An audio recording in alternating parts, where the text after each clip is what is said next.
ठंडी है, जैसे हम लोग जैकेट पहने, आप भी सभी सब पहने, लेकिन राहुल गांधी कभी हमेशा टी शर्ट में ही दिखते हैं वो। कभी उनको देखा नहीं कि जैकेट वगैरह ऐसे ठंडी में, पूरी यात्रा उन्होंने एक टी शर्ट में की। क्या कुछ खास राज है क्या इसका? इलेक्शन कमीशन को एक टूल की तरह इस्तेमाल किया गया है। बीजेपी को कहीं खतरा महसूस हुआ कांग्रेस से, कहीं खतरा महसूस हुआ राहुल गांधी से, कुछ ऐसा लगा? तो उनको तो खतरा डे वन से है कांग्रेस से। राहुल गांधी जी की पॉपुलैरिटी घट नहीं रही, दिन ब दिन बढ़ ही रही।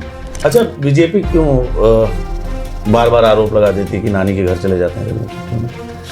देखिए, बीजेपी को बात मुद्दा नहीं है सर, वंदे मातरम से क्या दिक्कत है कि बेरोजगारी और महंगाई और इन सब के बारे में बात करने की बजाय इस पे बात की जा रही है। अगर कि उस समय क्यों नहीं अडॉप्ट किया, तो आप सीधे सीधे आप सवाल उठा रहे हैं ना। नेताजी सुभाष चंद्र बोस के ऊपर सवाल उठा रहे हैं, रविन्द्रनाथ टैगोर और संविधान सभा के जितने मेंबर थे उनके ऊपर सवाल उठा रहे हैं। SIR पे हमें ये दिक्कत नहीं है, वो जिस तरह लागू हो रहा है उस पर दिक्कत है। ऑन बिहाफ ऑफ कांग्रेस ये बड़ा बयान है कि आप CAA का विरोध नहीं कर रहे हैं, आप उसकी प्रक्रिया पे सवाल उठा रहा हूँ, उसकी सीधे प्रक्रिया पे। मतलब बीजेपी नहीं समझ रही आपको? नहीं, हम सिर्फ राजनीतिक मुद्दा एक बना करके उसको टारगेट विशेष समुदाय को आप कर रहे हैं। कह रहे हैं बिहार जीत गए हैं, अब बंगाल भी जीतेंगे, उसके बाद उत्तर प्रदेश है। नहीं, उत्तर प्रदेश में तो खैर सरकार कैसे रोकेंगे सर? रोकेंगे कैसे? नहीं रुकेंगे, अभी धीरे धीरे माहौल बदल रहा है। अखिलेश जी बार बार चिल्ला रहे हैं कि दिल्ली और यूपी में तगड़ी है।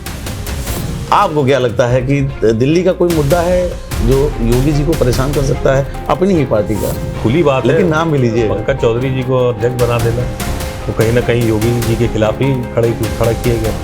CM योगी को विपक्ष भविष्य का बतौर प्रधानमंत्री का कैंडिडेट बीजेपी का देख रहा है। हो भी सकता है, क्या कर सकते हैं मोदी जी, तो हो सकता है कि योगी जी आगे बढ़े, कोई बात नहीं, कोई दिक्कत नहीं है। किस एजेंडे के साथ आप ये चुनाव मुद्दा लेकर कांग्रेस लड़ेगी यूपी में?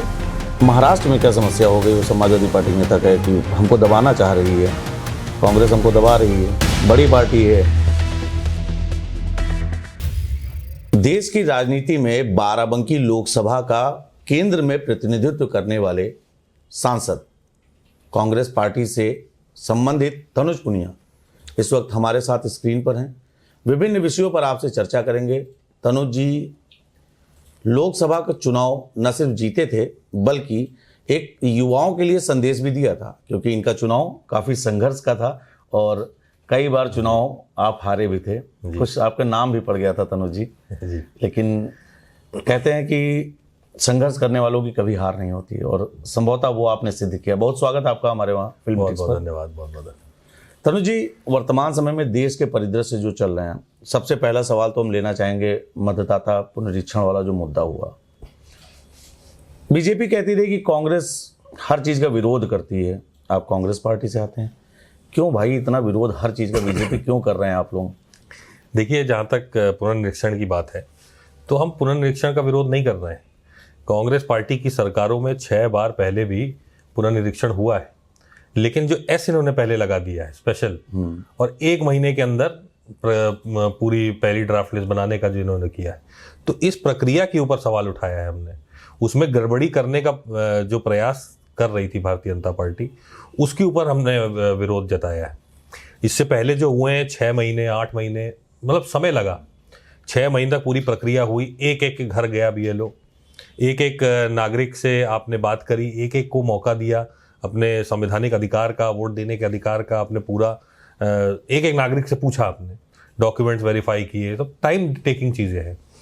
लेकिन इन्होंने 1 महीने का टाइम पीरियड दे के ना कि सिर्फ लोगों को इस अधिकार से वंचित करने का प्रयास किया है, बल्कि BLO की दुर्गति भी आप देख रहे हैं इस समय। जो 1 महीने में इनको हर घर में, भाई इलेक्शन कमिश्नर साहब ने बोला कि हमारा BLO 3 बार हर दरवाजे जाएगा, हर घर के दरवाजा खटखटाएगा, वो बेचारा 1 बार भी नहीं पहुंच पाया। टेंशन में अलग, अधिकारियों का दबाव अलग, आत्महत्या करने पे मजबूर हुआ। बीमारियां कई सारी हो गई, बीमारियों से ख़त्म होने लग गए BLO। तो ये इतनी जल्दी किस बात की थी? कोई ऐसा इलेक्शन तो आ नहीं रहा था। आप 6 महीने नहीं तो आप 3 महीने तो दे ही सकते थे। 3 महीने आप दे करके अच्छे से, BLO भी अच्छा काम करता, वो भी घर घर जाता, वो भी लोगों को। समस्या कांग्रेस की ये थी कि बहुत जल्दी करवा रहे हैं, बहुत जल्दी करवा रहे हैं और गड़बड़ी भी करवा रहे हैं। गड़बड़ी भी है, इसमें देखा गया है। फिर योगी जी का एक बयान आया कि बहुत वोटर कट गए हैं, खासकर यूपी, क्योंकि बात की जाती है कि उत्तर प्रदेश में जो भी सत्ता में रहता है तो उससे बड़ा पावर केंद्र को मिलता है। उत्तर प्रदेश में हल्की सी भी गड़बड़ी होती है तो केंद्र की कुर्सी हिल जाती है। लेकिन इस बार जो मानक देखे गए वो ये देखा गया कि बिहार से कुर्सी डगमगाई, दिल्ली तक आवाज़ पहुंची। आपकी पार्टी के प्रदर्शन के बारे में कहें तो वहाँ भी SIR को लेकर मुद्दा हुआ। तो क्या ये कंफर्म कर सकते हैं तनुज जी कि जो वोट कट रहा है वो किसी एक पार्टी का है? नहीं, प्रयास वही हो रहा है भारतीय जनता पार्टी के द्वारा।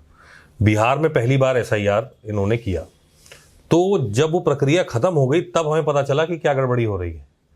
क्योंकि उससे पहले तो उम्मीद ही नहीं थी कि इतने खुलेआम जो है बेईमानी की जा सकती है। उसके बाद लेकिन जहां जहां हो रहा है, जैसे उत्तर प्रदेश में भी, मेरी कॉन्स्टिट्यूंसी में भी और बाकी जगह भी, हम लोग पूरी मतलब BLO को छोड़ नहीं रहे हैं। एक एक BLA जो है वो पीछा कर रहा है कि भैया ये कहीं गलती ना, गड़बड़ ना करे, और गड़बड़ ना करने देने के लिए उसको पूरी ट्रेनिंग के साथ उसको भेजा गया है। तो लेकिन बिहार में जो हुआ वो तो पता ही नहीं चला किसी को कि ये हो क्या गया। 25 दिन था या एक महीना था, उसके अंदर वो पहली ड्राफ्ट लिस्ट उनकी तैयार हो गई थी। तो ऐसे में अब बिहार से सीख लिया हम लोगों ने। अब जितने प्रदेश हैं वहां पे हम लोग कड़ी नजर रख रहे हैं कि गड़बड़ी ना होने पाए। लेकिन जिस प्रकार से भैया एक सवाल पूछा था, कांग्रेस ने सवाल पूछा था रेल मंत्री से कि ये जो छठ के बाद ट्रेनें बिहार से वापस जाती हैं, मुंबई जाती हैं, गुजरात जाती हैं, हरियाणा पंजाब जाती हैं, जहां लोग जो काम करने जाते हैं, लेकिन ये एक्स्ट्रा ट्रेनें बिहार के अंदर आई कहां से? एक्स्ट्रा ट्रेनें आ रही हैं अब बिहार के अंदर छठ के बाद, इलेक्शन से जस्ट पहले। तो उस ट्रेनों में कौन गया? उस ट्रेनों में कौन से लोग थे जो बिहार गए? कोई जवाब मिला? कोई जवाब नहीं, वो तो शांत है। तो ये पूरा देखा गया है कि फर्जी वोट डालने के लिए पूरे देश भर से जहां जहां इनके मजबूती है या नहीं भी मजबूती है, इनके लोग हैं, वो सब पूरा भेज रहे हैं कि जाओ वहां पे अपना दूसरा तीसरा वोट डाल के आओ। तो ये कहीं ना कहीं दिखाता है, दर्शाता है कि किस तरह से SIR को एक टूल की तरह इस्तेमाल किया गया है, इलेक्शन कमीशन को एक टूल की तरह इस्तेमाल किया गया है चुनाव जीतने के लिए। तो और ऊपर से वो 10,000 वाला, उससे भी बहुत नुकसान हुआ। जितनी एंटी इनकम्बेंसी थी उसको न्यूट्रलाइज कर दिया गया। 10,000 रुपए। तो बीजेपी वाले कह रहे हैं कि जब लोकसभा का चुनाव हुआ तो आप लोगों ने फॉर्म भरवा दिए थे महिलाओं के कि फॉर्म भरेंगे, सबको जीत जाएंगे तो पैसा मिलेगा। वो तो हमारा मैनिफेस्टो था ना, उनके मैनिफेस्टो में भी यही था कि पैसा देंगे हमारा मैनिफेस्टो था, हमने मैनिफेस्टो जाके घर घर किया। वो तो हमारे कार्यकर्ता का वो तो कह रहे थे कि आपने घर घर फॉर्म भरा है, लोगों को बताया कि हम रुपए दे देंगे, तो अगर उन्होंने रुपया दे दिया तो समस्या क्यों हो रही है? हम नहीं कह रहे, मतलब सवाल नहीं। देखिए, एक होता है चुनाव के पहले मैनिफेस्टो बनता है जो कि इलेक्शन कमीशन को दिया जाता है कि ये हमारा मैनिफेस्टो है। वो सुप्रीम कोर्ट की भी गाइडलाइन है कि मैनिफेस्टो घोषणा पत्र जारी करना, जिससे भाई क्या दावे वादे करेंगे, उसके बिना तो कुछ संभव नहीं। वो वादे का एक पत्र था और लोगों को साइन इसलिए कराया कि आपके पास हम आए हैं और ये हमने आपसे वादा किया है, हमारी सरकार अगर बनेगी तो हम ये आपसे वो करेंगे। तो घर घर पहुंचने की कार्यकर्ताओं की एक वो थी। अच्छा, आपको कभी लगा कि लोकसभा के चुनाव के बाद बीजेपी को कांग्रेस से डर हुआ? क्योंकि बीजेपी ने नारा दिया था कांग्रेस मुक्त भारत, तो ऐसा लगा कि लोकसभा चुनाव के बाद कुछ ऐसा हुआ कि बीजेपी को कहीं खतरा महसूस हुआ कांग्रेस से, कहीं खतरा महसूस हुआ राहुल गांधी से, कुछ ऐसा लगा? उनको तो खतरा डे 1 से है कांग्रेस से, क्योंकि एक लौती ऐसी पार्टी है जो भारतीय जनता पार्टी को कश्मीर से कन्याकुमारी और गुजरात से अरुणाचल प्रदेश तक टक्कर दे रही है और हर मुद्दे पे लड़ाई लड़ रही है। और राहुल गांधी जी की पॉपुलैरिटी घट नहीं रही, दिन बर दिन बढ़ ही रही है। क्योंकि जो लोएस्ट होना था वो 2014 से 19 के बीच में हो ही गया था, उससे बुरे हालात क्या होंगे कांग्रेस के। लेकिन उसके बाद धीरे धीरे अब ग्राफ ऊपर बढ़ ही रहा है, विशेषकर भारत जोड़ो यात्रा से। जिस तरह से उन्होंने कन्याकुमारी से कश्मीर जो पैदल चल करके एक मतलब देश की नब्ज जानी है, हर प्रदेश की, हर छोटे छोटे कस्बों की, गाँवों की, अन्य जितने भी व्यवसाय जो करते हैं लोग, जो छोटे मोटे अपनी दुकान लगाते हैं, उन सब की, मजदूरों की, सबकी बात जान करके उसके बाद फिर जो पॉपुलैरिटी है वो एकदम से शूट करी। तो डर तो कहीं ना कहीं कांग्रेस से ही है, इसीलिए हमेशा कांग्रेस का ही नाम लिया जाता है। माननीय प्रधानमंत्री जी, गृह मंत्री जी कांग्रेस का ही नाम लेते हैं, क्योंकि डर कांग्रेस से ही है। कांग्रेस ही एक है जो लगातार लड़ रही है और कांग्रेस की विचारधारा के, कांग्रेस की क्या जो ऐसी विचारधारा के लोग हैं जो संविधान के साथ खड़े हैं, जो बाबा साहब की विचारधारा के लोग हैं, महात्मा गांधी की विचारधारा के लोग हैं, उनको एक अम्ब्रेला के नीचे ला करके इंडिया गठबंधन बनाया। But Tanu ji, there is a thing to be noticed कि when you are appreciating about Congress, आप ही के पार्टी के एक बड़े नेता हैं Digvijaya Singh, he is appreciating RSS, तो विचारधारा क्या कुछ मामला लग रहा है। नहीं नहीं, ऐसा प्रमोद कोई मामला महाजन जी तो नहीं बनने जा रहे हैं दूसरे? नहीं, ऐसा कोई मामला नहीं है। देखिए, उनके व्यक्तिगत जो भी विचार हो वो रख सकते हैं। पार्टी अपनी जगह है, लेकिन पार्टी के जब पटल पे वो रहते हैं तो वो हाँ, उसके बाद CWC की बैठक में भी वो शामिल हुए। मतलब जब ट्वीट आया उनका तो उन्होंने जवाब भी दिया कि उन्होंने ऐसा किया, लेकिन उस जवाब के तमाम मायने निकाल लिए गए। तो ऐसा नहीं लगता कि कभी कभी राजनीति में ऐसे ट्वीट और ऐसे बयान, ऐसी बातें नुकसान कर जाती हैं? देखिए, नुकसान करें फायदा करें, बयान में मेन तो ये है कि राहुल गांधी जी जो बोलेंगे उस पर पूरा देश विश्वास करता है। अभी फिलहाल यूथ का चेहरा बन गए हैं राहुल गांधी। हाँ, यूथ का नहीं, पूरे देश का ही चेहरा। मतलब आप देखिए ना किस तरह से वो MSME की बात कर रहे हैं, मीडियम स्मॉल जो छोटी छोटी इंडस्ट्रीज है उसकी बात कर रहे हैं, मैन्युफैक्चरिंग की बात कर रहे हैं किस तरह से। AI की बड़ा अच्छी खासी उन्होंने एक स्पीच दी थी AI के बारे में। तो भविष्य की बात वो कर रहे हैं कि भविष्य में ये हम लोग को क्या बनना चाहिए, और वो सरकार पे निशाना कर रहे हैं जब वो कर नहीं पा रही है। जैसे मैन्युफैक्चरिंग में बहुत पिछड़ते जा रहे हैं हम लोग। तो कहीं ना कहीं सरकार उतना नहीं कर पा रही है जितना उसको करना चाहिए एक वर्ल्ड लीडर बहुत तेजी से बनने के लिए, एक मजबूत देश बनाने के लिए। तनु जी, राहुल जी की बात हो रही, सर्दियों का भी मौसम है, वो बात अलग है कि राजनीतिक तापमान बढ़ा हुआ है। रश्मि जी हैं, रश्मि राय सहयोगी हमारी, राहुल गांधी जी को लेकर कुछ सवाल इनके मन में था, तो जी रश्मि जी। सर, जैसे इतनी ठंडी है, जैसे हम लोग जैकेट पहने, आप भी सर्दी सब पहने, लेकिन राहुल गांधी कभी हमेशा टी-शर्ट में ही दिखते हैं। वो कभी उनको देखा नहीं कि जैकेट वगैरह ऐसे ठंडी में, पूरी यात्रा उन्होंने एक टी-शर्ट में की। क्या कुछ खास राज है क्या इसका? नहीं, देखिए, यात्रा की जहां तक बात है तो वो तो एक तपस्या के रूप में आप मानिए कि उन्होंने फैसला लिया था कि हम पूरा इसी में करेंगे। लेकिन जहां तक दिल्ली की बात है तो उन्होंने स्वयं कहा है कि इतनी ठंड होती ही नहीं यहाँ पे। अब उनको लगती नहीं, हर किसी की बॉडी अलग तरह से होती है। लेकिन दिल्ली में भी तो दिखते हैं लोग, कुछ और राज तो नहीं है। नहीं, और कोई राज नहीं। लोग ये भी कहते हैं कि उनके अंदर इटली का खून है, शायद इसलिए नहीं लगती ठंडी। नहीं, ऐसी बात नहीं है। जो है, हाँ, सोशल मीडिया पे ये सवाल लगातार हम लोग कमेंट पढ़ते हैं। जब भी हम लोग कोई रिपोर्ट तैयार करते हैं तो हम लोग उस पर कमेंट्स पढ़ते हैं। तो उस कमेंट में हम लोगों ने भी देखा, अभी रश्मि जी ने एक हाईलाइट कमेंट हमें दिखाया कि उस पर लिखा हुआ था।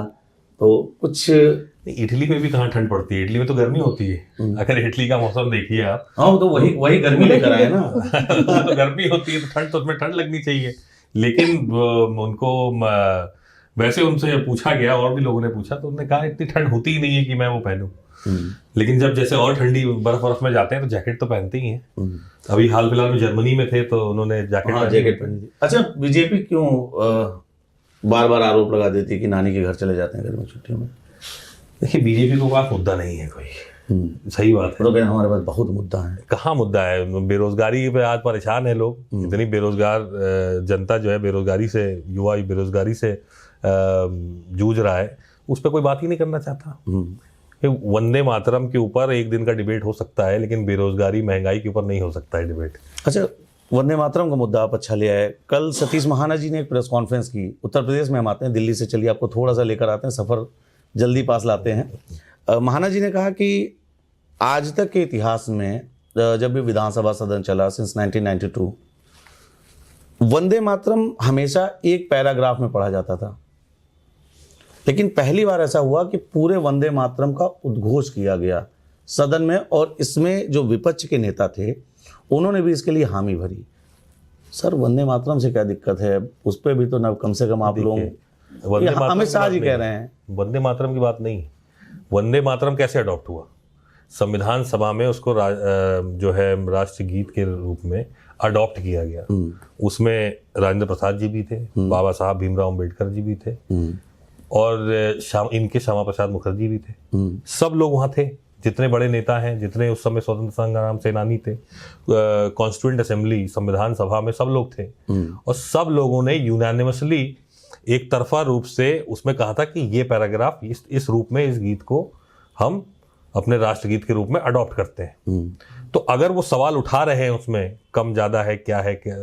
तो कहीं ना कहीं वो बाबा साहब को अपमानित करने का काम कर रहे हैं, राजेंद्र प्रसाद जी को अपमानित करने का काम कर रहे हैं, और उनके नेता जो थे श्यामा प्रसाद मुखर्जी, उनको भी अपमानित करने का काम। उन्होंने कहा कि आज़ादी के बाद पहली बार पूरा पढ़ा गया, इससे पहले पूरा पढ़ा ही नहीं जाता था। नहीं, अडॉप्ट किया गया ना सुभाष चंद्र बोस की पत्रावली, जो आप देखिए आज़ादी से पहले। अच्छा, प्रधानमंत्री जी ने अपने भाषण में तो कह दिया कि एक मीटिंग में जब जा रहे थे तो उसमें आप यूपी से सीधे दिल्ली पहुंच गए, मतलब आप नहीं, अभी कलकत्ता पहुंचे। अच्छा, अभी कलकत्ता पहुंचे। कलकत्ता में कांग्रेस का अधिवेशन होना था, तो सुभाष चंद्र बोस और जवाहरलाल नेहरू जी के बीच में पत्रावली हुई थी, और 3 लोगों की कमेटी थी, रविंद्रनाथ टैगोर, सुभाष चंद्र बोस और जवाहरलाल नेहरू।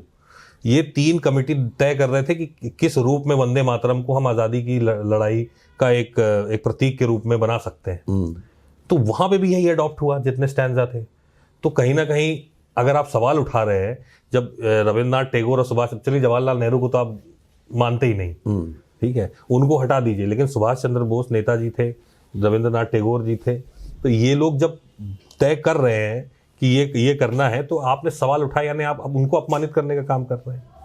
उन्होंने भी तो कुछ सोच समझ के ये किया होगा। तो देखिए, मुद्दा हवा में, अब जैसे मैंने कहा कि बेरोजगारी और महंगाई और इन सब के बारे में बात करने की बजाय इस पे बात की जा रही है, अगर कि उस समय क्यों नहीं अडॉप्ट किया, तो आप सीधे सीधे आप सवाल उठा रहे हैं ना। नेताजी सुभाष चंद्र बोस के ऊपर सवाल उठा रहे हैं, रविंद्रनाथ टैगोर और संविधान सभा के जितने मेंबर थे उनके ऊपर सवाल उठा रहे हैं, क्योंकि उस समय तो उनके पास भी ऑप्शन था कि पूरे में रखें, कि आधे में रखें, कि ये स्टैंजा रखें, कि वो स्टैंजा रखें। लेकिन जो अडॉप्ट किया गया, तो वो सबकी सहमति से, सब सहमति से अडॉप्ट किया गया था। Let me quote one speech of Amit Shah. सदन में उन्होंने भी हाल ही में बयान दिया। उन्होंने कहा कि हम इसलिए नहीं जीतते हैं कि हम वोट चोरी करते हैं, हम इसलिए जीतते हैं कि कांग्रेस हमारे हर कदम का विरोध करती है। आपने सर 370 का विरोध किया, हम जीत गए। हम मतलब अमित शाह जी के बयान को मैं कोट कर रहा हूँ। आपने कश्मीर के मुद्दे का विरोध किया, हम जीत गए। आपने CAA NRC का विरोध किया, हम जीत गए। तो जब वो बता रहे हैं कि हम क्यों जीत रहे हैं, उसके बाद भी आप लोग क्यों मतलब हमेशा क्या कांग्रेस मुक्त भारत की अवधारणा को बिल्कुल सिद्ध करने पर लगे हैं? कुछ बदलाव? नहीं, देखिए ऐसी बात नहीं है। इसमें यह है कि विरोध हम उनकी नीतियों का करते हैं, जो हमें गलत लगता है उसका करते हैं। जैसे SIR, मैंने कहा कि SIR पे हमें दिक्कत नहीं है, वो जिस तरह लागू हो रहा है उस पर दिक्कत है। लेकिन ये तो बात, मतलब आप CAA NRC का भी विरोध आप नहीं कर रहे थे, आप उसके तरीके, जैसे तरीका, हाँ तरीका जो है आपने, ये बड़ा बयान है। हाँ, नहीं सही बात नहीं, मैं ऑन बिहाफ ऑफ कांग्रेस ये बड़ा बयान है कि आप CAA का विरोध नहीं कर रहे हैं, आप उसकी प्रक्रिया पे सवाल, उसकी प्रक्रिया पे सवाल उठा रहा हूं मैं, उसकी सीधे सीधे प्रक्रिया पे। मतलब बीजेपी नहीं समझ रही आपको? नहीं, हमने अपने पॉइंट क्लियर किए। I want to listen from your. हाँ, नहीं, हमने अपने पॉइंट क्लियर तरीके से रखा। हमने कहा कि आप इस प्रक्रिया को ला करके आपने एक विशेष समुदाय को टारगेट करने का काम किया है। अभी कई लोग, आप लखनऊ का उदाहरण लीजिए, अभी तो बांग्लादेशी को भगाओ जी, ठीक है, बांग्लादेशी को भगाओ, कई लोग पकड़े, इन्होंने कहा ये है, इनको जेल भेज दिया, कैंप भेज दिया, जहां भी भेजा उनको, तो उनको निकाला। बाद में डॉक्यूमेंट्स वेरीफाई हो रहे हैं, 2-4 दिन बाद, 5 दिन बाद, तो पता चल रहा है वो आसाम का आदमी या मजदूरी करने आया था, डॉक्यूमेंट्स हैं उसके पास। तो वो सिर्फ राजनीतिक मुद्दा एक बना करके उसको टारगेट, विशेष समुदाय को आप कर रहे हैं, जो आपके वोटर नहीं है उसको टारगेट कर रहे हैं अलग अलग कानून के तहत। तो कहीं ना कहीं ये जनता को गुमराह करने का भी तो काम कर रहे हैं ना। हमें दिक्कत परेशानी इससे नहीं है कि आप क्या, मतलब आपके कानूनों से, लेकिन जिस तरह उसको लागू किया जा रहा है वो हमें इशू आ रहा है ना, तो उस पर हम लोग सवाल उठाते हैं, लेकिन वो पूरे मुद्दे को पलट देते हैं, लोग जनता को बरगलाने का काम करते हैं, झूठ बोल करके लोगों को मेन मुद्दों से हटाने का काम करते हैं, तो उससे हमें इशू होता है। कह रहे हैं बिहार जीत गए हैं, अब बंगाल भी जीतेंगे, उसके बाद उत्तर प्रदेश है। नहीं, उत्तर प्रदेश में तो खैर सरकार कैसे रोकेंगे सर? रोकेंगे कैसे? नहीं रुकेंगे, अब ये धीरे धीरे माहौल बदल रहा है। क्या यूपी में जो ब्राह्मण वाला हुआ उससे? अब ब्राह्मण वाले से भी होगा धीरे धीरे। हाँ, बोलिए, मुस्कुराए हैं आप, पूरा मामला। तनु जी, ऐसे मुस्कुराहट से बात नहीं छोड़ी जाती, आप नेता हैं। ब्राह्मणों का मुद्दा बड़ा गर्म चल रहा है, बाटी चोखा खा लिए हैं, पूर्वांचल की थी। देखिए, जिस तरह से ये पूरा प्रकरण हुआ है, ये होना नहीं चाहिए था। देखिए, हर किसी समाज के लोगों को आपने, अरे वो तो नहीं होना चाहिए था, लेकिन सपा वाले हाथ फैलाए बुला रहे हैं, आप लोग क्यों नहीं बुला रहे हैं ब्राह्मणों को भाई? नहीं, हमारे दरवाजे तो हर किसी के लिए खुले हैं। हमारे में किसी पहले के से लिए ब्राह्मणों का मुद्दा। ब्राह्मण भी ब्राह्मण ही है हमारे यहाँ बहुत सारे। हमारे प्रभारी जी ब्राह्मण हैं, पांडे जी, हमारे CLP लीडर जो है आराधना मिश्रा जी वो भी ब्राह्मण है, प्रमोद तिवारी जी बड़े नेता ब्राह्मण है। तो ब्राह्मण तो हमारे यहाँ कल अजय राय जी ने दोनों बाहें फैलाई हैं। हाँ, वो अजय राय जी जो है स्वागत कर रहे हैं। ब्राह्मण कंफ्यूज है, सपा में अखिलेश जी बुला रहे हैं, शिवपाल जी बुला रहे हैं, कह रहे हैं हमारे पास माता प्रसाद पांडे हैं, आप इतने नाम गिना रहे हैं। ब्राह्मण ऐसा ना हो कि एक ब्राह्मण समाज पार्टी खड़ी हो जाए कोई। नहीं, ऐसा नहीं होगा। अब अपने देखिए, कांग्रेस पार्टी कभी जातिवादी की राजनीति नहीं करती। सबको निमंत्रण है, सब आए यहाँ पे। और हम लोग जैसे राहुल गांधी जी कह रहे हैं डिपार्टमेंट में तो साहब आप भी SC समुदाय का चला रहे हैं, आप कह रहे हैं कि पार्टी ने, वैसे तो बीजेपी के पास भी नहीं, हमारा डिपार्टमेंट है, वो जाति की राजनीति करती है। हम लोग लोगों की समस्या सुनने के लिए और समाज में जागरूकता लाने के लिए हम लोग काम करते हैं। हम लोग का विभाग काम करता है। तो इसमें ये है कि देखिए, जैसे राहुल गांधी जी आजकल जो बोल रहे हैं कि आज ज़रूरत है कि भागीदारी की, हर किसी को उतनी भागीदारी मिलनी चाहिए जितनी उनकी संख्या है। जो मान्यवर काशीराम जी ने बोला था, जो बाबा साहब का मिशन था, जो बाबा साहब का सपना था, तो वो भागीदारी की बात कर रहे हैं कि आपकी आबादी के हिसाब से आपकी भागीदारी होनी चाहिए। तो उसमें हर कोई समाज आता है, उनमें OBC भी आता है, SC भी आता है, ब्राह्मण भी आता है, राजपूत भी आते हैं, सब आते हैं। तो सबको जो है उसकी भागीदारी के हिसाब से होना चाहिए। तो वही हम लोग का भी टारगेट है। अच्छा, आप तो दिल्ली रहते हैं और UP से भी आपके और आपके पिताजी बड़ा राजनीति में वर्चस्व रहा, काफ़ी बड़ा नाम रहा, लंबे समय तक राजनीतिक अनुभव और राजनीतिक से ज़्यादा मैं कहूँगा प्रशासनिक अनुभव काफ़ी महत्वपूर्ण हो जाता है। और निश्चित ही जहाँ तक मुझे याद है, जहाँ तक मेरी नॉलेज है, कि PL पुनिया साहब एक प्रशासनिक अधिकारी के साथ साथ राजनेता के समन्वय का सबसे बेहतरीन उदाहरण अपने समय में थे। दिल्ली और UP, अखिलेश जी बार बार चिल्ला रहे हैं कि दिल्ली और UP में तगड़ी है। आपको क्या लगता है कि दिल्ली का कोई मुद्दा है जो योगी जी को परेशान कर सकता है अपनी ही पार्टी का? आप लोगों के क्या कहना है? देखिए, तो क्लियर है सबके सामने, नाम भी लीजिएगा, खुली बात है, लेकिन नाम भी लीजिएगा। पंकज चौधरी जी को अध्यक्ष बना देना, वो कहीं ना कहीं योगी जी के खिलाफ ही खड़ा किए गए। कई सारे ऐसे आप देख लीजिए जो नेता खड़े हैं, कमलेश पासवान जी भी जो है। पंकज चौधरी को अध्यक्ष बनाया गया योगी जी के खिलाफ। योगी जी के खिलाफ किसके कहने पे? अब जो भी होगा, प्रधानमंत्री जी होंगे, नहीं गृह मंत्री जी होंगे। तो वो तो खुली बात है, वो तो सब जान रहे हैं, सब कह भी रहे हैं।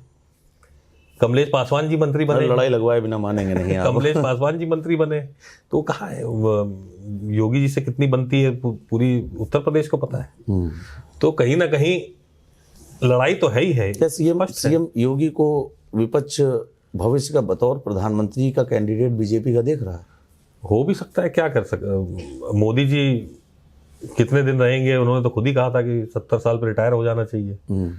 अब वो भी सीमा पार हो गई है, तो अब उनके रिटायरमेंट का समय आ ही गया। सुप्रिया जी आपके वहाँ जो है बार बार बताया करती हैं। हाँ, उनके मैं ट्वीट देखा करता हूँ सुप्रिया श्रीनेश जी के, वो लगातार इस बात पे अटैकिंग किया करती हैं। आप लोग भी अटैक कर रहे हैं। हाँ, वो आपने कानून बनाया, आप जब आए हैं, वो आप ही उसको नहीं कर रहे हैं फॉलो, तो फिर कहीं ना कहीं गड़बड़ तो है ही। तो हो सकता है कि योगी जी आगे बढ़े, कोई बात नहीं, कोई दिक्कत नहीं है। चलिए, इसे कुछ रश्मि जी हैं, रश्मि सिंह, और कुछ इनकी भी मंशा है, काफ़ी देर से इशारे चल रहे हैं कि हाँ कुछ वो भी पूछना चाह रही हैं। और ये दोनों हमारे वहाँ संस्थान की दोनों रश्मि एक राशि वाली हैं। तो रश्मि सिंह जी, आप प्लीज़। देखिए, समाजवादी पार्टी हो, चाहे बीजेपी हो, चाहे बसपा हो, अपना वर्ग और अपना जो है जातिगत अपना सारी चीजें लेकर चलती है। जब चुनाव आते हैं, चुनाव से पहले भी, चुनाव के बाद भी, कांग्रेस का ऐसा कोई भी वर्ग और जाति नहीं है। तो क्या कांग्रेस को सफलता मिल पाएगी? और 2027 का चुनाव आने वाला है, किस एजेंडे के साथ आप ये चुनाव मुद्दा लेकर कांग्रेस लड़ेगी यूपी में? देखिए, सवाल में मैं इसी सवाल में थोड़ा सा इमर्ज करना चाहूँगा। क्या सपा और कांग्रेस का 2027 में भविष्य रहेगा? नहीं, बिल्कुल। देखिए, 2027 में इंडिया गठबंधन के बैनर पे ही सब लड़ेंगे, बहुत मजबूती से लड़ेंगे भी। और कांग्रेस का कभी भी जातिवादी, जैसे मैंने अभी थोड़ी देर पहले कहा, कोई भी जातिवादी एजेंडा हुआ ही नहीं है, आज तक नहीं हुआ। तो आगे कैसे होगा? कांग्रेस सबकी पार्टी है, देश की पार्टी है, इसमें हर कोई है, हर जाति है, हर वो है, कोई थोड़ी कम है, कोई थोड़ी ज़्यादा है, फिर कुछ साल बाद वो बदल जाते हैं, वो जो नहीं थे वो आ जाते हैं, जो थे वो चले जाते हैं।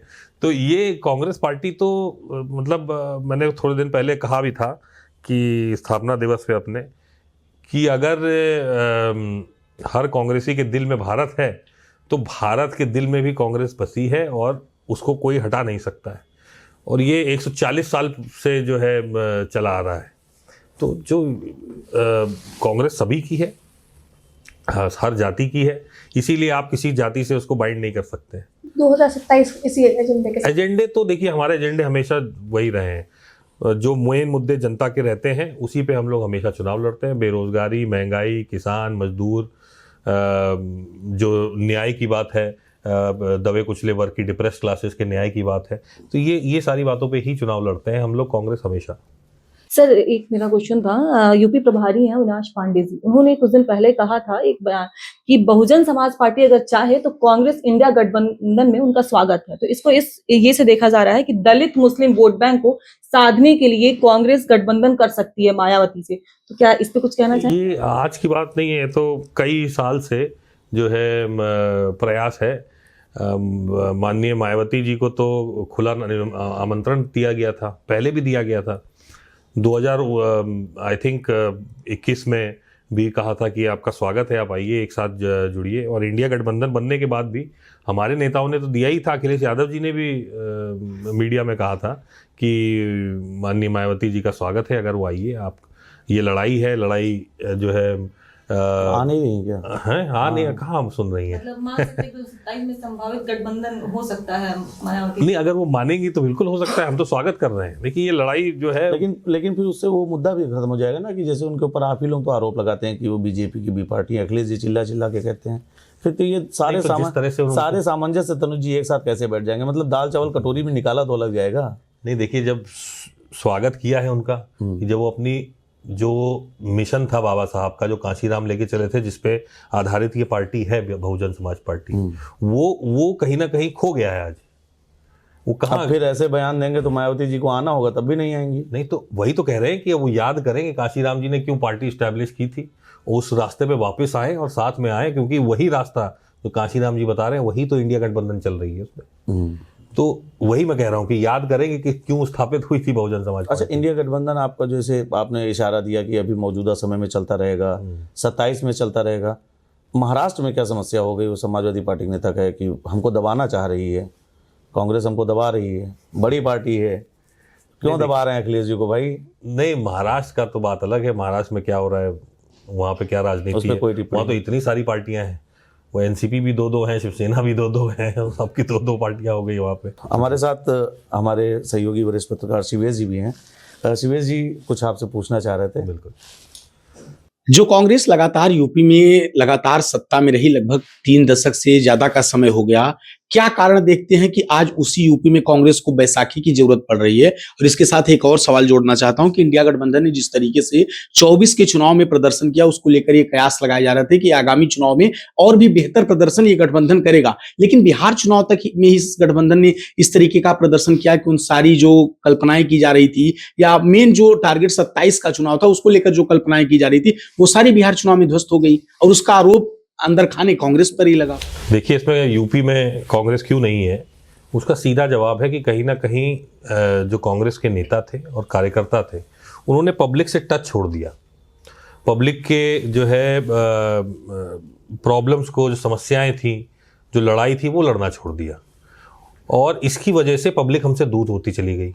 समाजवादी पार्टी आई, बहुजन समाज पार्टी आई, उन्होंने वोट बैंक ले लिया कांग्रेस का सब। तो अब उसको सुधारा जा रहा है, धीरे धीरे जनता के बीच में फिर से जाया जा रहा है। जब से राहुल गांधी जी ने कमान संभाली है तब से और कोशिश की जा रही है कि जनता के बीच में लगातार जाया जाए, जनता की समस्याओं को उठाया जाए, आंदोलन किया जाए समस्याओं को लेकर के। तो अब वो कनेक्ट धीरे धीरे अब फिर से इस्टेब्लिश होना शुरू हुआ है। एक जो है जनता फिर से पहचानने लग गई कि हाँ, कांग्रेस हमारे मुद्दों के लिए लड़ रही है। तो धीरे धीरे अब इसमें इस चीज़ों में समय लगता है, प्रयास जारी है, प्रयास जारी है।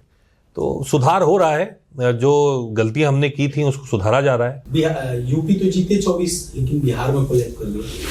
बिहार में कोलैप्स। तो बिहार, देखिए, बिहार में तो सीधे सीधे मैं मानता हूं कि जिस तरह से उन्होंने चुनाव लड़ा भारतीय जनता पार्टी ने, वो बहुत ही गलत था। जो वोट चोरी हुई है SIR के माध्यम से, वोटर लिस्ट के माध्यम से, फर्जी वोट पड़े हैं, जिस तरह से ट्रेनों से लोग आए, और जिस तरह से उन्होंने मतलब इलेक्शन कमीशन की परवाह किए बिना, एक परवाह क्या, इलेक्शन कमीशन उनके साथ ही था, 10-10 हज़ार रुपये मॉडल कोड ऑफ कंडक्ट के बीच में भी बांटे जा रहे हैं। तो कहीं ना कहीं जो विचारधारा से जिससे हमारा संविधान था, जिससे इलेक्शन होना चाहिए था, उसको पूरा ओवरटेक करके इन्होंने पूरा चुनाव लड़ा है। तो कहीं ना कहीं हमारे गठबंधन में भी दिक्कत थी। पूरी तरह से आखिरी समय तक जो सीटों का फैसला नहीं हो पाया, उसकी वजह से भी नुकसान हुआ गठबंधन को। जैसे कि यहाँ उत्तर प्रदेश की अगर बात करें तो लोकसभा में काफ़ी पहले सीटें तय हो गई थी, सीटें लोगों को टिकट मिल गया था, कोई डिस्प्यूट नहीं रह गया था। लेकिन वो डिस्प्यूट बिहार में देखने को मिला, कई सीटों पे फ्रेंडली फाइट हो गई, तो उससे भी हमें कहीं ना कहीं नुकसान मिला है। अच्छा तनुज जी, अभी आपने जैसे कहा कि आप पार्टी को बढ़ाने का प्रयास कर रहे हैं और इसके लिए सतत प्रयासरत हैं। एक विकल्प भी तो है आपके पास, अभी आप उनको सदन में भी लेकर आए हैं। सदन की कुछ अंदर की भी बातें होती हैं कि जैसे मतलब देखा जाता है कि जो हमारे वहाँ टीम ने भी ऑब्जर्व किया कि जब सदन की वीडियोस आते हैं, जब प्रियंका गांधी बोल रही होती हैं उस समय थोड़ा सा सदन में शांति रहती है। राहुल गांधी बोल रहे होते तो हो हल्ला चला करता है। उस समय का क्या रिएक्शन रहता होगा? रश्मि, आप लोगों ने उसके कटविजेस देखे हैं, तो क्या लगता है कि ऐसा क्यों होता है? ये कुछ ऐसा कर सकते हैं कि प्रियंका गांधी को आगे लाना? हाँ बिल्कुल, ऐसा लग रहा है कि लाना क्योंकि चाहिए। प्रियंका गांधी में हमेशा से इंदिरा गांधी की छवि देखती है हर जनता। यहाँ पे हम लोग भी उनको वो लगती है, ऐसे उनकी छवि है और उनके भाषणों को लोग सुनना पसंद करते हैं। यूपी में जितनी भी रैलियां हुई, उनकी रैलियों में बहुत ज्यादा भीड़ रही है। तो क्या यूपी में अगर उनके नेतृत्व में चुनाव लड़ा जाए तो क्या? थोड़ा सा सदन से जोड़ते हुए बताइएगा इस बात को पूरा। देखिए, इसमें राहुल गांधी हमारे नेता हैं और क्योंकि वो मेन फेस हैं पार्टी का, इसीलिए उनके जब भाषण होते हैं तो भारतीय जनता पार्टी वाले हल्ला करेंगे ही करेंगे। ये तो गिवन है, वो हल्ला करेंगे ताकि डिस्टर्ब हो, बात को बीच में रोकना पड़े। मैंने कई प्रतियोगिताओं में देखा है, खेलते बहुत अच्छा है। आप बैट बॉल बहुत अच्छा खेलते हैं। मैं इससे रिलेट नहीं कर रहा हूँ, मैं राहुल गांधी जी वाले बयान से रिलेट नहीं कर रहा हूँ, लेकिन आप मैच अच्छा खेलते हैं। नहीं, मैं इस पे आ रहा हूँ और हमारे दर्शक समझ गए हैं कि हम क्या कहना चाह रहे हैं। नहीं, उसका बात है। एक नेता की बड़ी अच्छी क्वालिटी होती है अपने से बड़े नेता को डिफेंड करना, और निश्चित ही आपने यहाँ पर जिस तरीके से दिखाया तनुज जी, खैर हम लोग तो पत्रकार हैं, हम लोग तो जानते हैं, लेकिन अच्छा प्रयास, अच्छा आपका। ये परिपक्व नेता की एक छवि जो आप में अब दिख रही है, ये बता रहा जी प्लीज। तो वो तो नेता है, हमारे फेस हैं, उनको टारगेट करेंगे। जहां तक प्रियंका गांधी जी की बात है, वो भी नेशनल नेता है, तो यूपी को सिर्फ बांधने से उनका कोई मतलब नहीं है। वो नेशनल लेवल पे है, केरला की सांसद है, वायनाड की, और पूरे देश में उनकी वो है। लेकिन मैंने एक चीज ऑब्जर्व करी है कि प्रियंका गांधी जी जब बोलती हैं, मतलब जैसे आपने भीड़ की बात कही, भीड़ भी काफ़ी रहती है उनके प्रोग्रामों में। सदन में भी गैलरी है बगल में मेरे, जस्ट जहाँ सिक्योरिटी वाले बैठते हैं, उसमें 10-15 लोग रहते हैं हमेशा। तो जब वो बोल रही है, जब मोदी जी बोल रहे हैं तो वो सामने देख रहे हैं, कोई और बोल रहा है तो वो सामने देख रहे हैं, लेकिन स्पेसिफिकली जब प्रियंका जी बोल रही हैं तो बगल में टीवी लगाए, सबकी गर्दन ऐसे होती है, वो टीवी पे देख रहे होते हैं। तो कहीं ना कहीं उनके भाषण जनता से, जमीन से जुड़े हुए भाषण होते हैं, लोगों के दिल को छूने वाले भाषण होते हैं, तो इसीलिए लोग ज़्यादा इंटरेस्ट उनके भाषण में दिखाते हैं। तो ये तो और अच्छा मौका है फिर तो 27 में चुनाव भी होना है, प्रियंका गांधी को सामने नेतृत्व मिला के लड़ना है। नेतृत्व तो कर ही रही है। फिर तो यहाँ गठबंधन आपके साथ, गठबंधन में फिर अखिलेश जी पिछड़ जाएंगे। पूरे देश का नेतृत्व कर रही है ना वो। नहीं तो मैं इसी को कंटिन्यू करता हूँ। अखिलेश जी हैं, यूपी में समाजवादी पार्टी का बड़ा चेहरा है, दिल्ली के लिए भी चुनाव, लोकसभा के भी लड़ लेते हैं, विधानसभा भी चले जाते हैं जब उनको यूपी आना था। अभी बीजेपी वाले फिर तमाम नेता चिल्लपों अपना शुरू कर दिए हैं कि 2027 का चुनाव आ रहा है, अब लोकसभा से अखिलेश यादव इस्तीफा दे देंगे, विधानसभा से फिर मुख्यमंत्री फेस बन। तो जब अखिलेश जी ये जानते हैं कि दिल्ली की राजनीति को यूपी से संभाला जा सकता है, तो कांग्रेस के पास तो एक अच्छा चेहरा है। और जैसे हमारे वहाँ टीम के मेंबर्स ने ये सवाल भी दागा, और निश्चित ये अच्छा सवाल है कि एक महिला ने तो देखा तो आप बीजेपी को अच्छे तरीके से धराशायी करने का प्रयास कर सकते हैं, लेकिन राजनीतिक जो पंडित हैं वो कहते हैं कि आप, ये आरोप है जी, वो कहते हैं कि एक महिला को कमान नहीं देना चाह रहे हैं। अरे महिला को तो पूरी कमान हमारे कांग्रेस दीजिए पार्टी यूपी में की। नहीं, यूपी में नहीं, वो राष्ट्रीय के नेता है भाई। सोनिया गांधी जी कितने सालों तक कमान संभाली कांग्रेस पार्टी की। उत्तर प्रदेश की देख लीजिए तो महिला मुख्यमंत्री सुचित्रा कृपलानी जी जी बिल्कुल। कांग्रेस की थी। तो यूपी में तो महिलाओं को, यूपी में क्या, कांग्रेस पार्टी ने महिलाओं को तो बहुत मौका दिया है।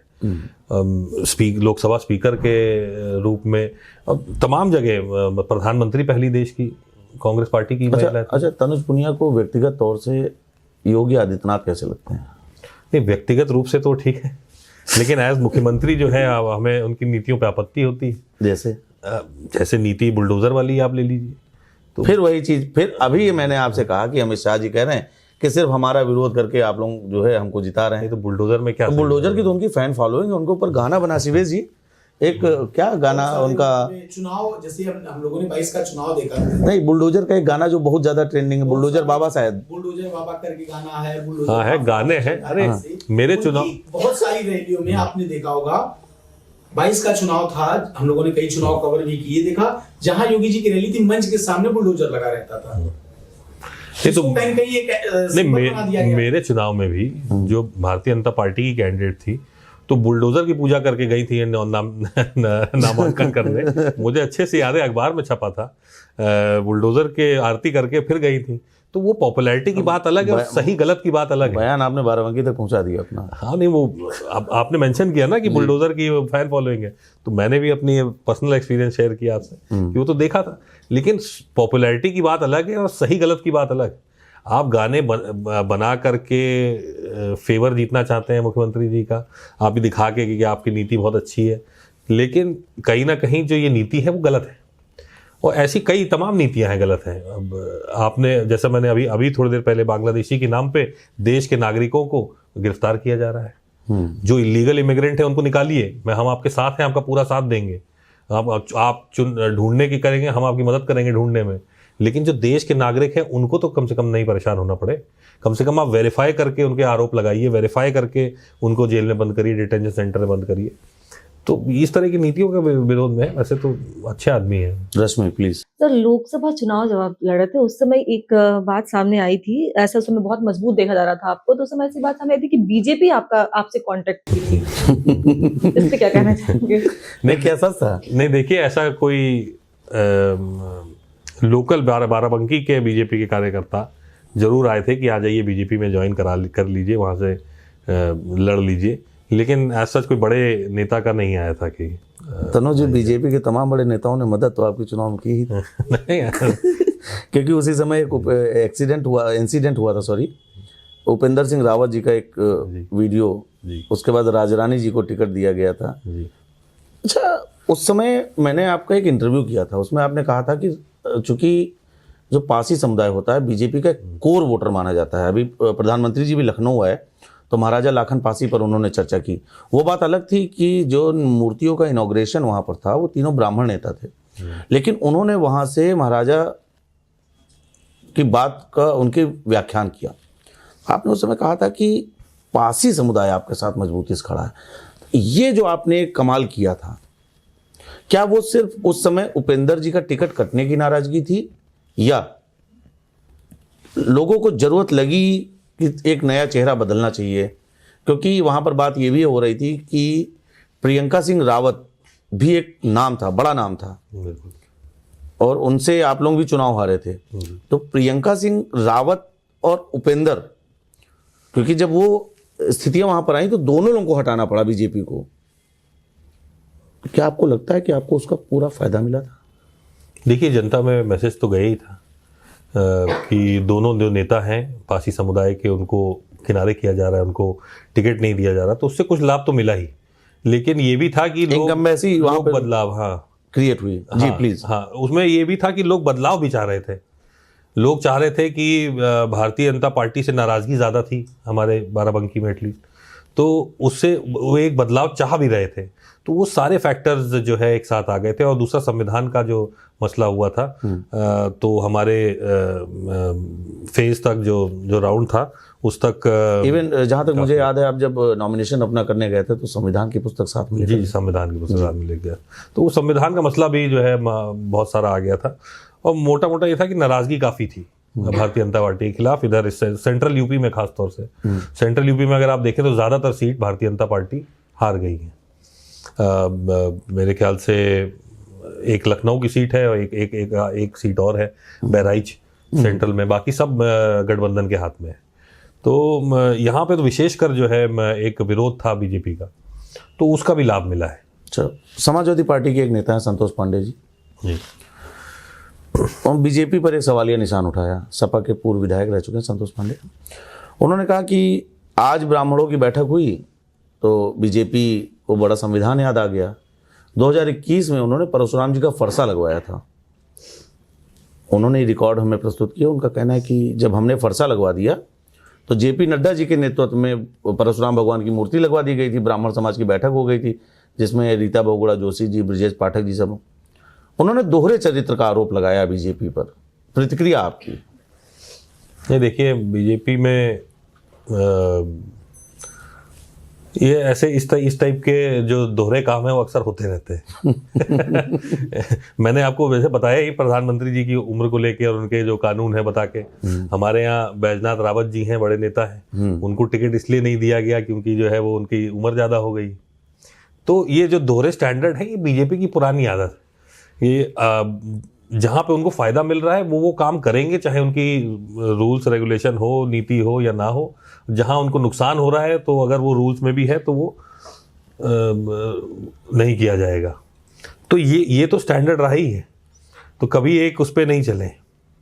तो ये भारतीय जनता पार्टी के बारे में तो इतना ही है। आम आदमी पार्टी के एक नेता हैं, राम जी के नाम को लेकर एक विवादित टिप्पणी कर देते हैं। सर, क्यों? आप लोगों की भावनाएं और आप लोगों के सहयोगी हैं। मनरेगा वाला मुद्दा काफ़ी गर्म हो रहा है।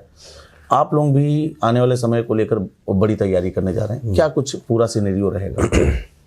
देखिए, आपत्ति हमें सिर्फ नाम पे नहीं है। नाम तो आप चेंज करते ही रहते हैं, इंदिरा आवास, प्रधानमंत्री आवास, ये सब नाम तो चेंज होते रहते हैं।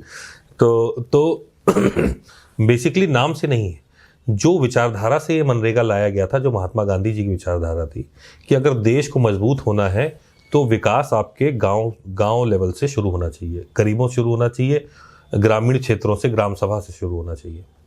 तो उस विचारधारा को लागू करने के लिए और जो बेरोजगार हैं उनको 100 दिन का मिनिमम रोजगार देने के लिए ये कानून बनाया गया था।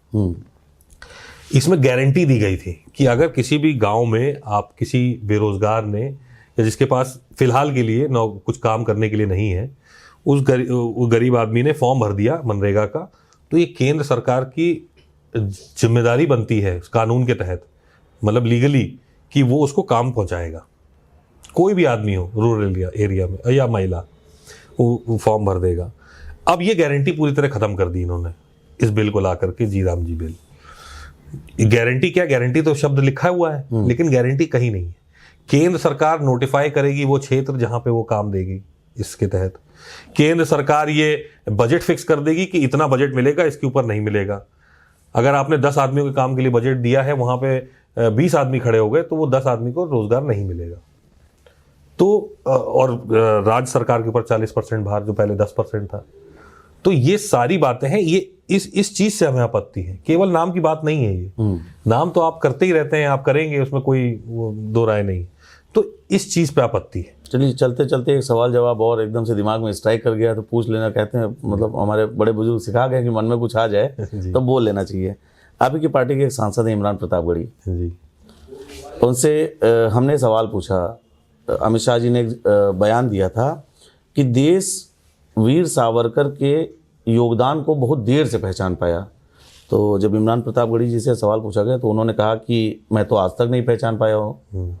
फिर उन्होंने ये भी कहा कि पहले बीजेपी में पर्ची से मुख्यमंत्री बनते थे, अब अध्यक्ष बनाए जाते हैं। दोनों सवालों पर आपका क्या कहना है? देखिए, जहाँ तक सावरकर की बात है, तो कहीं ना कहीं आप चिट्ठी वाला प्रकरण तो आपको सबको पता ही है कि जब हमारे स्वतंत्रता संग्राम सेनानी विरोध करके वंदे मातरम गा के विरोध करके जेल जा रहे थे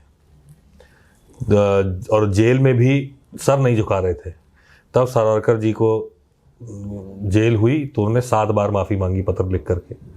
उनको पेंशन देती थी सरकार। तो उनका कंट्रीब्यूशन क्या है ये तो जनता के सामने है ऑलरेडी। उसको मिटा करके और उनको एक बहुत बड़ा स्वतंत्रता संग्राम सेनानी दिखाने का प्रयास जो बीजेपी कर रही है उसमें अभी तक सफल नहीं हो पाई और आगे भी होएगी नहीं सफल। तो ये तो सावरकर की बात हो गई जहाँ तक। दूसरा था आपका पर्ची से अध्यक्ष पहले मुख्यमंत्री बनते थे। हमारा नहीं, आप ही के पार्टी के। हमारा मत कहिए। नहीं हम पत्रकार हैं, हमें ना पक्ष ना विपक्ष निष्पक्ष रहने दीजिए। तो वो तो बात सही है, पर्ची से मुख्यमंत्री बनते थे। अब यहाँ पे कहने को तो चुनाव हुआ। अच्छा, पर्ची से बनने वाला कौन सा ऐसा बीजेपी के मंत्री है जिसका आप नाम लेंगे? नहीं ऐसा ये फिर कोई तो होगा। नहीं, तमाम है। अब जिनको मोदी जी चाहते हैं वो मंत्री बनता है। पर्ची से कौन बना? पर्ची से बने होंगे कोई, मैं रहने दीजिए, क्यों नाम ले रहा है। चलिए, बहुत काम पड़ जाता है मंत्री जी। मतलब काम पड़ेगा तो नाम नहीं लेंगे। चलिए, बहुत अच्छी बात है। आप जिन्हें सुन रहे थे, आप तनुज पुनिया हैं, कांग्रेस के सांसद हैं, युवा हैं। विभिन्न विषयों पर हमारी टीम ने बात की और सबसे बड़ी बात यह है कि सवालों पर जवाब देने में मंझे खिलाड़ी हैं। राहुल गांधी के विषय पर, प्रियंका गांधी के विषय पर जब हमने सवाल पूछा तो निश्चित बात है कि इन्होंने उस बॉल पर इतना अच्छे से खेल खेला कि हमारी टीम भी हंस पड़ी। बहरहाल, उत्तर प्रदेश के और देश के तमाम मुद्दों को लेकर उन्होंने हमसे सार्थक चर्चा की। हाल फिलहाल उनका दावा, उनका वादा ये भी है कि चाहे वो CAA हो या वंदे मातरम के मुद्दे हो, वो विरोध नहीं करते हैं। फिर चाहे वो SIR का मुद्दा हो, वो सिर्फ उस प्रक्रिया का विरोध करते हैं जिसे भारतीय जनता पार्टी इंप्लीमेंट करना चाहती है। उनका दावा यह भी है कि 2027 में समाजवादी पार्टी और कांग्रेस का गठबंधन बना रहेगा और 27 में वो बीजेपी को एक कड़ी और बड़ी टक्कर देने जा रहे हैं। हाल फिलहाल भविष्य क्या होगा ये तो बाद में पता चलेगा, लेकिन कहीं ना कहीं कांग्रेस स्वयं को मजबूत करने में और देश के सामने एक बार फिर से मजबूती से खड़े करने के लिए प्रयासरत है। लखनऊ से कैमरा सहयोगी जितेंद्र के साथ मैं नितेश मिश्रा।